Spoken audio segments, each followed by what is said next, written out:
shirkan waa shir guud oo ay ka soo qayb galeen dhammaan shaqaalaha ka howlgala garoonka caalamiga ah ee Kismaayo.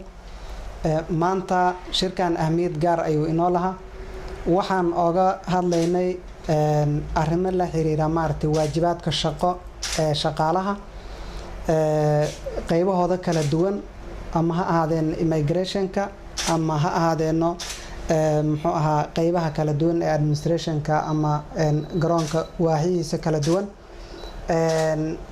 waxaan rabnaa in aan horseed u noqono shaqaalaha ka howlgala garoonka ay muujiyaan howlkarnimo xilliga ay ku sugan yihiin goobahooda shaqo, isla markaana ay noqdaan shaqaale maartay diyaar u ah gudashada waajibaadkooda si qurux badan ay ugu adeegaan dhammaan shacabka ee soo mara garoonka. marka waxyaabaha anagu aan ka hadlaynay maanta waxaa ka mid ah marna in aan la ogolaanaynin qofkii lagu arkaa arrimo la xiriira musuqmaasuq ama wax isdabarmarin ama corruption sida loo yaqaan. uma dulqaadanayno. guud ahaan isbedelada dhacaya ee dowladda Jubbaland maanta ay sameynaysana waxaa ugu horeeya la dagaalanka musuqmaasuqa.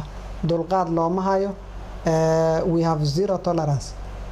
qofkii lagu helaa arrimaha maartay musuqmaasuqa ama maartay dhaqan xumid anshax xumida noocaasa waa sharcigan waafajinaynaa. shaqaalaha waxaa la rabaa si howlkarnimo ah, hufan, wanaagsan in ay ugu adeegaan.